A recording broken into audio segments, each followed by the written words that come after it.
Hi everyone, I thought I'd give you an updated tour of the Stealth camper van. I made quite a few changes, and so let's take a look and see what I've done. Here's my battery isolator. I've got it hooked up, as you can see, with some pretty thick gauge wire. Got 175 amp fuse here, so if I were to have a short out somewhere, it will protect my electrical system.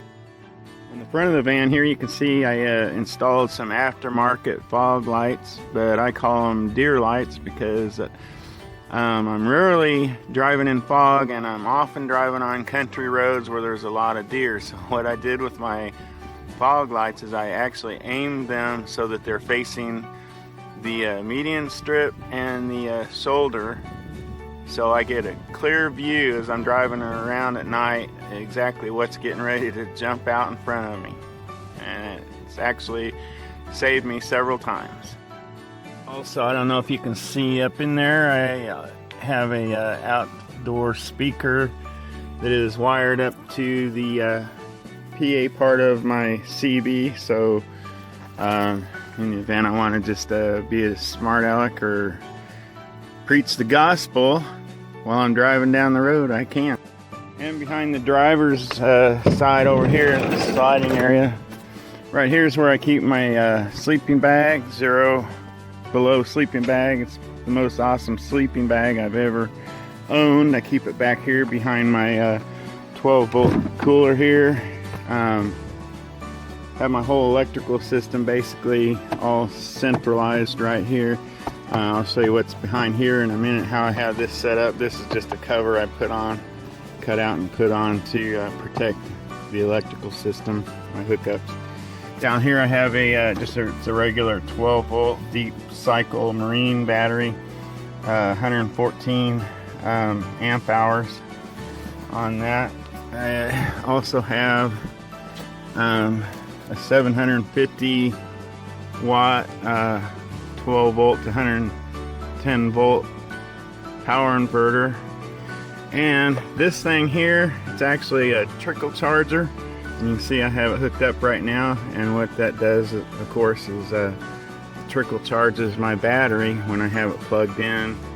I can also, when the engine is running and I'm driving, the battery is being charged off the alternator through the battery isolator that I have there. So,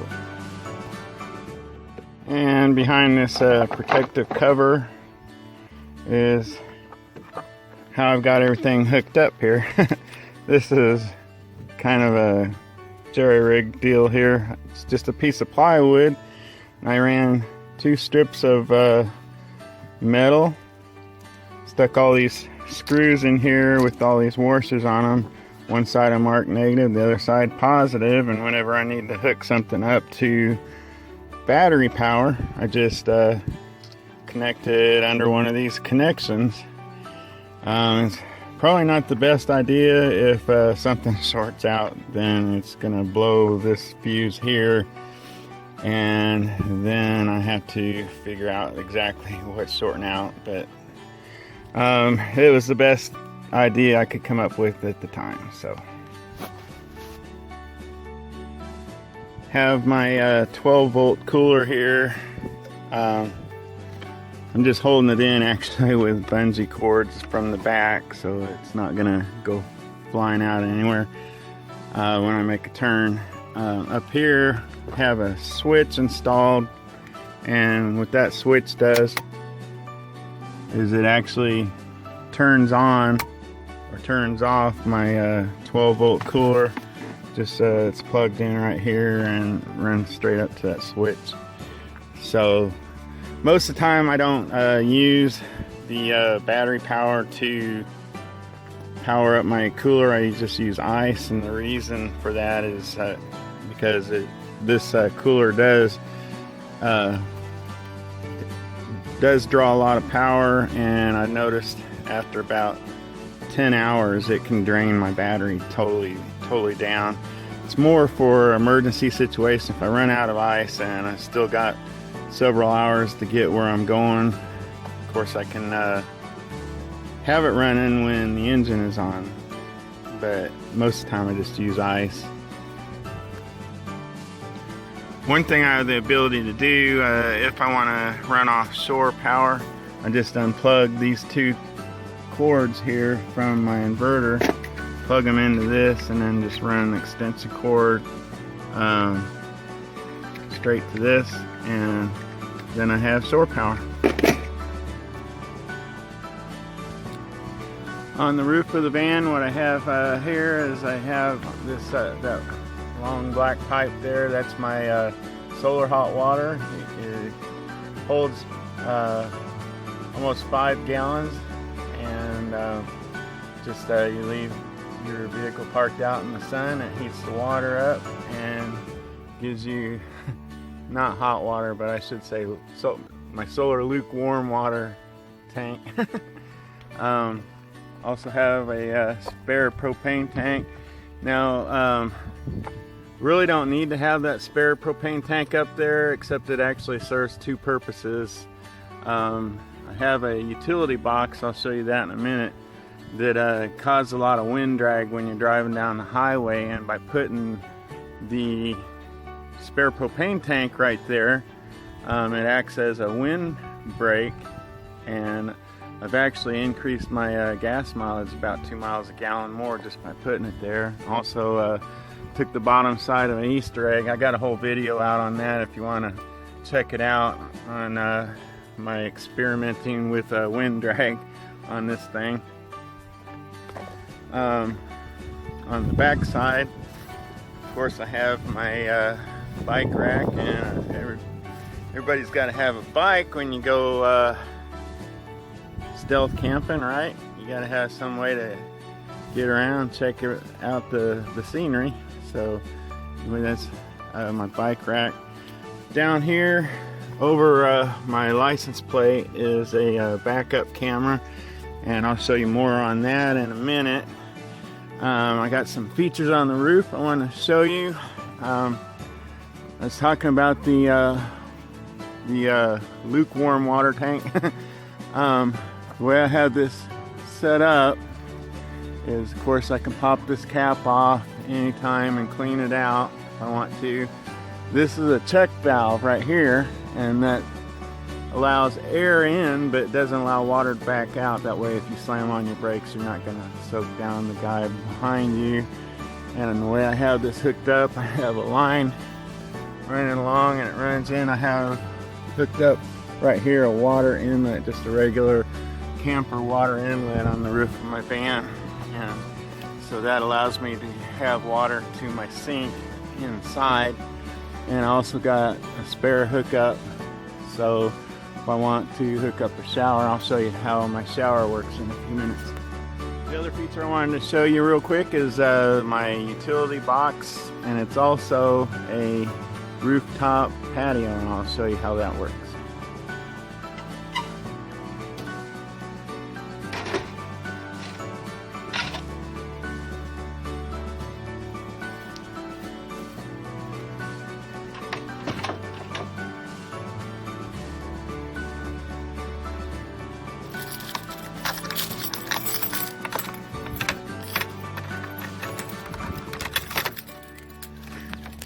Alright, inside here is my utility box.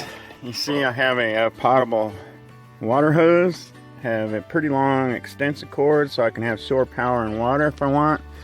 Mounted to the bottom here, of course, are my amplified rabbit ears, and you can see I just run the cords down through a hole, and they come out and they run down into the van, so I get a signal for my TV.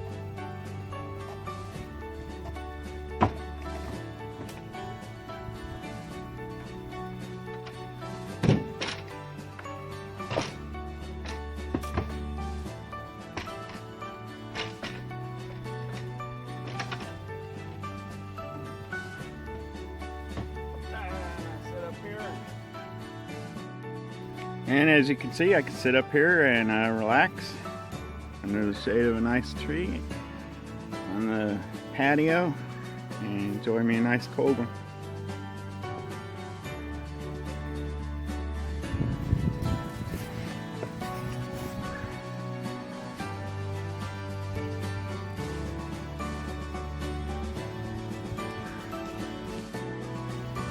So now we're going to take a look at the inside of my vehicle here. When I first started designing this vehicle, I was trying to figure out how you can cram the most amount of space inside the tiniest vehicle. And what I came up with was a plan to make one little tiny space become all the spaces that you need. You know, kind of like a Swiss Army knife, so to speak. You know. I knew when I was designing the van I needed to have a bed, I needed to have a bathroom, of course, I wanted to have a kitchen, a place to cook, and I also wanted to have a living room, a place to relax and chill out. So I'm going to show you all of those spaces in this one tiny little van. So when you first enter the van in living room mode, here I have it's a lounge chair, camping chair. This is actually able to lay all the way back in a reclining position if I like. And the cool thing about it is you can just fold it up and store it away when you're not using it. I also have that other camping chair if I want to have another person sitting back here and have company. Have my TV here. It's on a wall swivel mount. You can angle it to whatever direction, whatever position you want to have it facing in. Behind this, I call it the hall closet, my camping fold-up lounge chair would fit perfectly right in there. I mean, it just fits exactly snug in there, and then just fasten it in there. This wall actually serves as another purpose whenever I go to use the bathroom.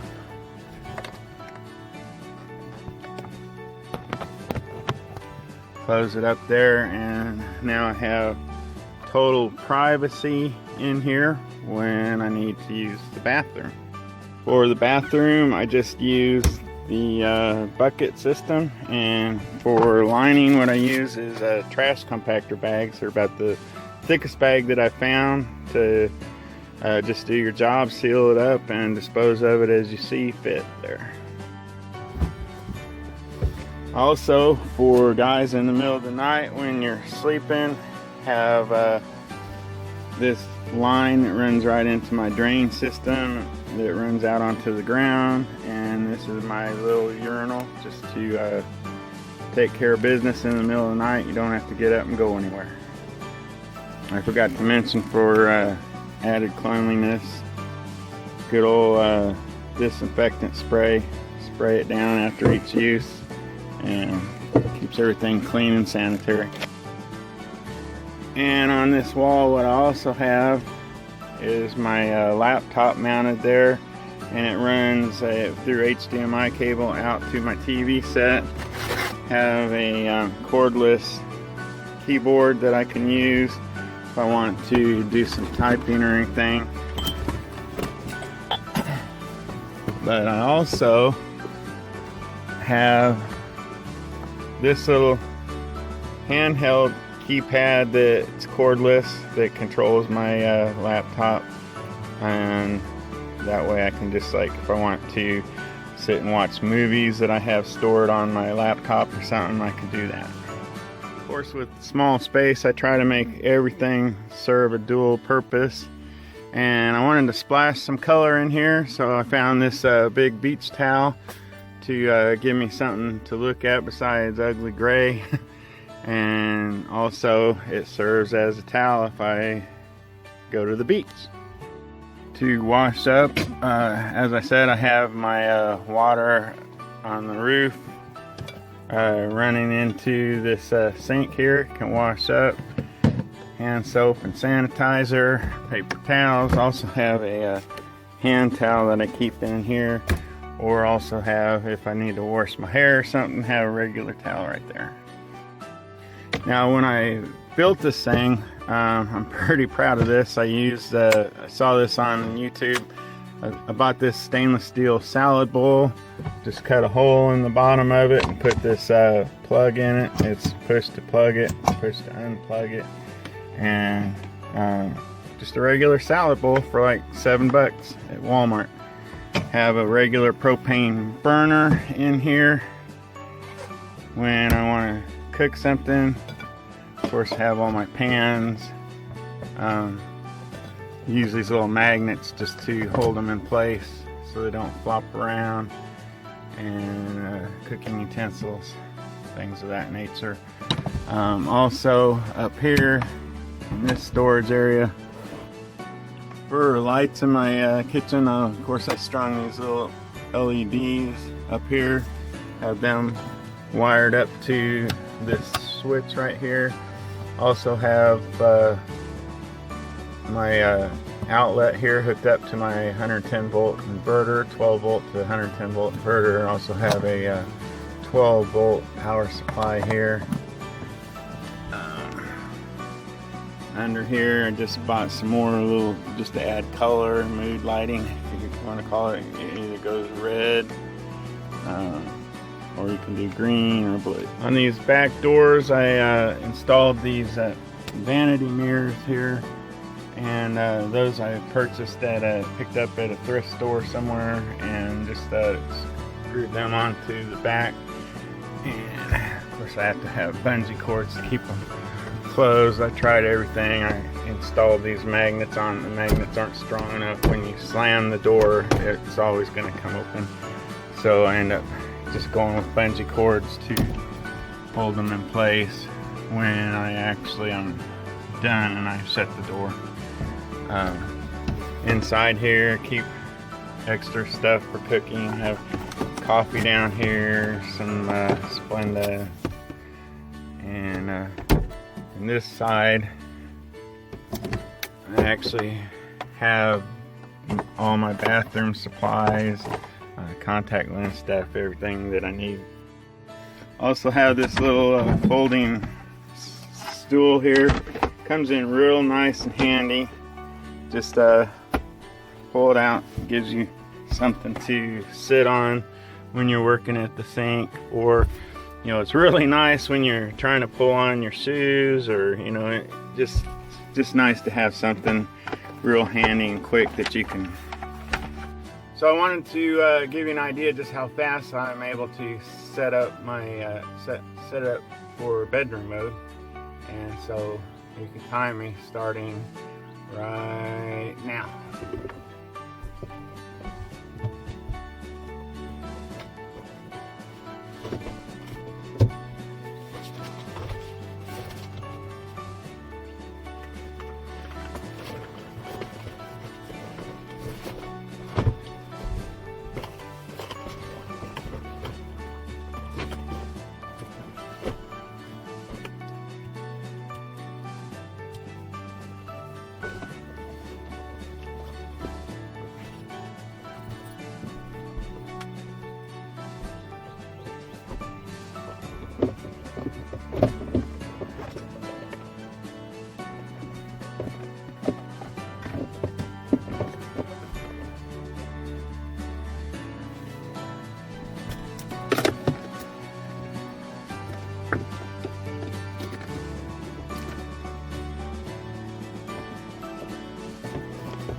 almost full.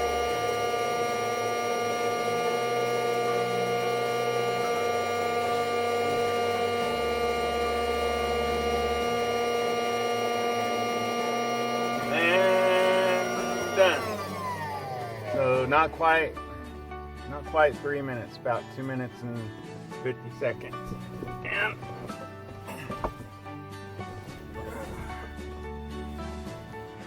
full length of single size air mat.